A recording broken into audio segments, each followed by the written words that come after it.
Hi hello வணக்கம். நான் உங்கள் Bhuvanika 10th A from Bharathi Vidyalaya matric higher secondary school Rettipatti Namakkal. இன்னைக்கு நம்ம வீனஸ் பிளானட் பற்றி பார்க்கலாம். சூரிய குடும்பத்தில் சூரியன்ட்ட இருந்து இரண்டாவதாக இருக்கக்கூடிய கோள் இந்த வெள்ளி. நம்ம நைட் டைமில் வானத்தில் இந்த வெள்ளியை பார்க்க முடியுது. நிலவுக்கு அடுத்தபடியாக அதிக ஒளி மிகுந்தது இந்த வெள்ளிக்கோள். சூரியன் உதிக்கிறதுக்கு முன்னாடி சூரியன் மறைஞ்ச பின்னாடி இந்த வெள்ளியோட அதிகபட்ச ஒளியை நம்மளால பார்க்க முடியுது. சோலார் சிஸ்டம்லேயே அதிக வெப்பநிலை கொண்டது இந்த வெள்ளிக்கோள் தான். அண்ட் தென் பூமிக்கு மிக பக்கத்தில் இருக்கிற ஒரு பிளானட்டும் இந்த வீனஸ் தான். இந்த கோளுக்கு பெண் கடவுளோட பெயரான வீனஸின் அப்படிங்கிற பெயர் தான் வச்சிருக்காங்க. வெள்ளிக்கோள்ல பூமியை மாதிரி ஈர்ப்பு விசை எல்லாமே இருக்கிறதால வெள்ளியும் பூமியும் சிஸ்டர் பிளானட்னு சொல்றாங்க. அண்ட் தென் இந்த பிளானட் பூமிக்கு பக்கத்தில் இருக்கிற ஒரு கோள் மட்டும் இல்லாம பூமியை மாதிரியே இருக்கிற ஒரு கோளும் தான். அண்ட் தென் அடர்த்தியான வளிமண்டலம் உள்ள ஒரு கோளும் இந்த வெள்ளி தான். அதிக வெப்பமான வெள்ளியில கார்பன் சுழற்சி நடைபெறாம இருக்கிறதால இங்கு பாறைகளோ தரைப்பரப்போ மேடு பள்ளமோ வேற எதுவும் உருவாகல. ஆனா முன்னாடி காலத்துல இங்கு பெருங்கடல்கள் இருந்ததாகவும் பைங்குடல் விளைவாக ஆவியாகி இருக்கலாம் அப்படின்னு ஒரு கருத்து சொல்லப்படுகிறது. வெள்ளியோட தரைப்பகுதி வறண்ட பாலைவனமா அப்போ ஏற்பட்ட எரிமலை வெடிப்புகளால புதுப்பிச்ச மாதிரி இருக்கு. 2020 செப்டம்பர்ல தான் பாஸ்பன் வளையம் வெள்ளிக்கோளின் வளிமண்டலத்துல இருக்கிறதா கண்டுபிடிச்சிருக்காங்க. வெள்ளிக்கோளின் மேற்பரப்பு பார்த்தோம்னா 80% சமவெளியா அமைஞ்சிருக்கு. வெள்ளிக்கோள்ல இருக்க மிக உயரமான மலைக்கு பேரு மேக்ஸ்வெல் மாண்டஸ்னு பேர் வச்சிருக்காங்க.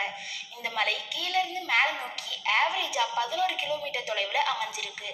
விண்கலம் மூலமா கண்டறிஞ்சதுல வெள்ளியில காந்தப்புலம் வலிவற்றதா இருக்குன்னு சொல்றாங்க. பூமியை கம்பேர் பண்ணும்போது பூமியை மாதிரி பல விஷயங்கள் வெள்ளிக்கோளுக்கு ஒத்து போனாலும் இந்த காந்தப்புலம் இல்லாம இருப்பது வியப்பாதான் இருக்கு. வெள்ளிக்கோள்ல காந்தப்புலம் வலிவற்றதா இருக்கிறதால வெள்ளிக்கோளோட வெளிப்புற வளிமண்டலம் டைரக்டா சன்ரைஸோட இடைவெளி புரிஞ்சுட்டு இருக்கு. ஸோ இங்க அல்ட்ரா வயலட் ரேஸால நடுநிலை மூலக்கூறுகள் எல்லாமே இரண்டா பிரிக்கப்படுது. பூமியில இருந்து நம்ம பாக்குறப்ப மற்ற ஸ்டார்ஸை விட இந்த வீனஸ் தான் அதிக பிரைட்டா தெரியுது. அது மட்டும் இல்லாம வெள்ளி பூமிக்கு பக்கத்துல இருக்கிறதால அதிக பிரகாசமா தெரியுது. அண்ட் தென் வெள்ளிக்கோள்ல 50 கிலோமீட்டருக்கு மேல உள்ள அட்மாஸ்பியர்ல மக்கள் வாழ்றதுக்கு தேவையான பேசிக் ஆக்சிஜன் நைட்ரஜன் இந்த வாயுக்கள் எல்லாமே இருக்கு. ஸோ அங்க மிதக்கும் நகரம் உருவாகிறதுக்கு மூலமா தான் மனிதர்கள் போய் வாழ்றதுக்கான சாத்தியக்கூறுகள் இருக்கு இந்த வீனஸ் பிளானட்ல. அண்ட் நிலவுக்கும் பூமிக்கும் இடையில இருக்கிற தூரத்தை விட வெள்ளிக்கும் பூமிக்கும் இடையில இருக்கிற தூரம் கிட்டத்தட்ட 100 மடங்கு அதிகம். அண்ட் தென் வெள்ளியோட வெப்பநிலை பார்த்தோம்னா 460 டிகிரி செல்சியஸ்க்கும் மேலே இருக்கு. ஸோ சோலார் சிஸ்டம்லேயே அதிக வெப்பநிலை கொண்ட பிளானட் இந்த வீனஸ் தான். அண்ட் தென் வெள்ளிக்கோள்ல ஒரு நாள் அப்படிங்கிறது பூமியோட 243 நாளுக்கு ஈக்குவல். அதாவது வீனஸ்ல ஒரு நைட்டும் பகலும் வர்றதுக்கு நம்மளோட கணக்குப்படி 243 நாள் ஆகுதான். அப்படின்னு இது எப்படி இருக்கும் யோசிச்சு பாருங்க. அண்ட் ஒன் மோர் இம்பார்ட்டன்ட், வெள்ளிக்கோள் சூரியனை பின்னோக்கி சுத்திட்டு இருக்கு. ஐ மீன் இங்க சூரியன் மேற்குல உதிச்சு கிழக்குல மறையுது. இதுல சூரியன் உதிக்கும் போதும் மறையும் போதும் அதிக பிரைட்டா தெரியுது இந்த வீனஸ் பிளானட்ல. தென் சூரியனோட லெஃப்ட் சைட்ல வெள்ளி இருந்தா அது மேற்கு திசையில் காணப்படும். அதுக்கு பேர் அந்தி வெள்ளின்னு சொல்றோம். சூரியனோட ரைட் சைட்ல வெள்ளி இருந்தா அது அதிகாலை டைம், அது விடி வெள்ளின்னு சொல்றோம்.